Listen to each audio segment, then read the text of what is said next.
And about the mid-80s, it became obvious that obesity was going to be the next biggest problem.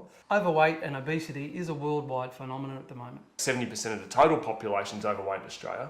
30% are obese, and childhood obesity is on the rise.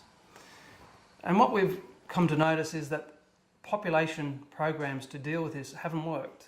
Why is it that every woman's magazine has a new diet every week? The movement we're going towards in the fitness industry now is a movement away from comfortable fitness. They're not for people who haven't exercised. They think that it's their fault that they can't lose weight, so they feel guilty. When they feel guilty, what do? You eat more. When you eat more, you put on weight, then you feel more guilty, and therefore you get depressed, and then you go around in a vicious cycle like that. But most weight loss programs don't cater for this. They still look to calorie counting, they still look to diets as the way to do it, rather than looking at what's going on up here and why is it that I'm overeating.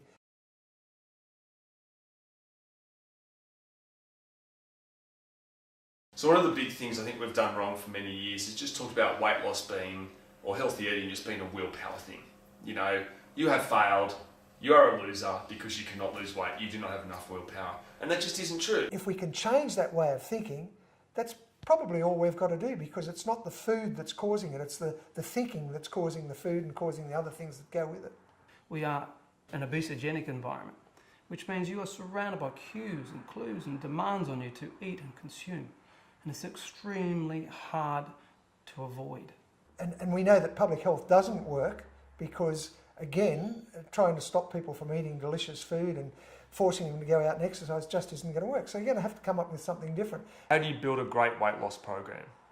Well, a great weight loss program has to work, has to be scientific.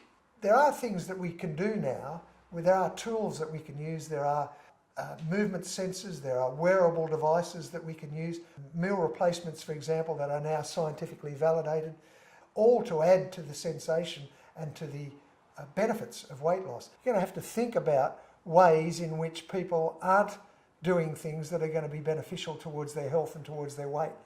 And with women, it's different to men. With women in particular, we need to look at the ways they think. With men, we need to look at the things they do.